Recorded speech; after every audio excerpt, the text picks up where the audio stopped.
বগুড়া জেলা বাংলাদেশের উত্তরাঞ্চলের একটি প্রাচীন ও গুরুত্বপূর্ণ শহর। এই শহরের ইতিহাস প্রায় 2500 বছর পুরনো। প্রাচীনকালে এটি ছিল পুণ্ড্রবর্ধন বা পুণ্ড্রনগর রাজ্যের অংশ, যার রাজধানী ছিল মহাস্থানগড়, বর্তমান বগুড়ারই একটি অংশ। খ্রিস্টপূর্ব 3য় শতাব্দীতে মৌর্য সম্রাট অশোকের শাসনামলে এই অঞ্চলে সভ্যতা গড়ে ওঠে। মহাস্থানগড়ে পাওয়া শিলালিপি ও প্রত্নতাত্ত্বিক নিদর্শনগুলি প্রমাণ করে যে এখানে বৌদ্ধ, হিন্দু ও জৈন ধর্মের চর্চা, শিক্ষা এবং সংস্কৃতির ব্যাপক প্রচলন ছিল।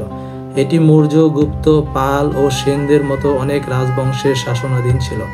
চলুন দর্শক ঘুরে দেখা যাক মহাস্থানগড়ের সেই ঐতিহাসিক নিদর্শনাবলী।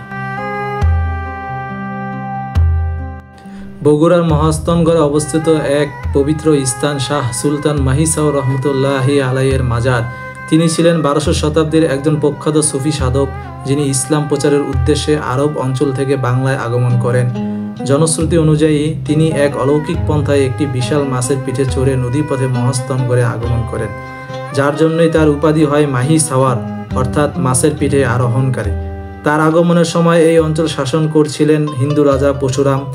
রাজা ইসলামের শান্তির বাণী ও মানুষের আকর্ষণ দেখে ভীত হয়ে ওঠেন এবং শাহ সুলতান রহমতুল্লাহি আলাইয়ের বিরুদ্ধে যুদ্ধ ঘোষণা করেন। একটি প্রচণ্ড সংঘর্ষে অবশেষে রাজা পরশুরাম পরাজিত হন এবং মহাস্থানগড়ে ইসলামের আলো ছড়িয়ে পড়ে।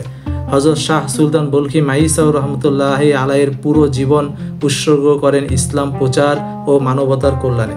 তার এই মহান ত্যাগ, দাওয়াত ও ধৈর্যের ইতিহাস এখনও মহাস্থানগড়ের বাতাসে প্রতিধ্বনিত হয়। তিনি প্রায় 1300 শতাব্দীর শুরুর দিকে ইন্তেকাল করেন এবং এখানেই সমাহিত হন। আজও তার মাজারে বহু মানুষ ভক্তি ও শ্রদ্ধার সাথে জিয়ারত করতে আসেন। কেউ আসে দোয়া নিতে, কেউ আসে ইতিহাস জানতে। দুধ পাথর মহাস্থানগড়ের ঐতিহাসিক নিদর্শনের মধ্যে এটিও একটি, যা হযরত শাহ সুলতান রহমতুল্লাহি আলাইয়ের মাজারের পাশে অবস্থিত। দুধ পাথর নিয়ে স্থানীয় মানুষের মধ্যে নানা রকম জনশ্রুতি ও বিশ্বাস প্রচলিত রয়েছে। তাদের কথা অনুযায়ী এই পাথরের গায়ে আজও দুধের মতো সাদা দাগ দেখা যায়, যা প্রকৃতির নয় বরং কোনো অলৌকিক ঘটনার ফল। অনেকের বিশ্বাস একবার একজন সাধু বা পীর এখানে দুধ ঢেলে দোয়া করেছিলেন, আর সেই দুধের ছাপ আজও পাথরের উপর রয়ে গেছে। আবার কেউ বলেন এই পাথর ছুলে মানুষের রোগ ভালো হয়। অনেকেই বলেন এটি হযরত শাহ সুলতান বলখি মাহিসাও রহমতুল্লাহি আলাইয়ের দোয়ার প্রতীক। এই দুধ পাথরকে ঘিরে অনেকের বিশ্বাস জড়িয়ে আছে। অনেক মানুষ এখানে এসে পাথরের উপর দুধ ঢালে, সিঁদুর দেয় আর দোয়া করে। তারা মনে করে এটা করলে মনোবাসনা পূর্ণ হয়, রোগ ব্যাধি থেকে মুক্তি মেলে। বিশেষ করে যারা কোনো মানত করে তারা বিশ্বাস করে এই পাথরে দুধ বা সিঁদুর দিলে সেই মানত পূর্ণ হয়। যদিও এসবের পিছনে বৈজ্ঞানিক কোনো ব্যাখ্যা নেই, তবুও মানুষের বিশ্বাস আর শ্রদ্ধা থেকেই তারা এগুলি করে থাকে। জাদুঘর মহাস্থানগড় জাদুঘরটি প্রতিষ্ঠিত হয়েছে প্রাচীন পুণ্ড্রনগরের ইতিহাস ও ঐতিহ্য সংরক্ষণের উদ্দেশ্যে। এটি মহাস্থানগড় প্রত্নতাত্ত্বিক এলাকার কাছেই অবস্থিত। 1965 সালে এই জাদুঘরটি প্রতিষ্ঠিত হয় এবং এতে মূলত মহাস্থানগড়ে খননকৃত নিদর্শনগুলো সংরক্ষণ ও প্রদর্শন করা হয়। এখানে রয়েছে প্রাচীন মুদ্রা, পোড়ামাটির মূর্তি, অলঙ্কার, দেবদেবীর মূর্তি, খ্রিস্টপূর্ব যুগের ব্যবহার্য সামগ্রী, শিলালিপি ও শিলাফলক।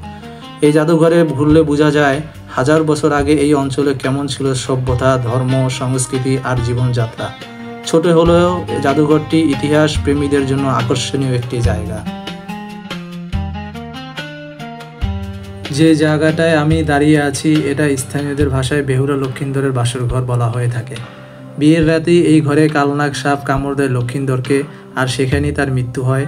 এরপর শুরু হয় বেহুলার সংগ্রাম। স্বামীর মৃতদেহ নিয়ে তিনি ভাসতে ভাসতে দেবতাদের কাছে গিয়ে নিজের ভালোবাসা আর অধিকার দাবি করেন।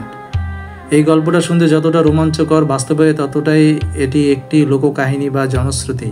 এই কাহিনীর সঙ্গে অনেক আবেগ জড়িত। বহু প্রজন্ম ধরে মানুষ একে মনের মধ্যে ধারণ করে রেখেছে। তবে বাস্তব ইতিহাসের দৃষ্টিকোণ থেকে বললে এই বাসর ঘরের অস্তিত্ব কিংবা কাহিনীর ঐতিহাসিক সত্যতা নিয়ে কোনো দালিলিক প্রমাণ নেই। এটা এক ধরনের মৌখিক লোকসংস্কৃতি যেটা সময়ের সঙ্গে মানুষের মুখে মুখে ছড়িয়ে পড়েছে। স্থানীয় মানুষ বিশ্বাস করে এটা বেহুলা লক্ষিন্দরের স্মৃতি বহন করে, আর সেই বিশ্বাস থেকে জায়গাটির গুরুত্ব তৈরি হয়েছে। তাই ইতিহাস হয়তো নীরব, কিন্তু মানুষের বিশ্বাস, আবেগ আর সংস্কৃতি সেগুলোকেও আমরা এক ধরনের জীবন্ত ইতিহাস হিসেবেই দেখি।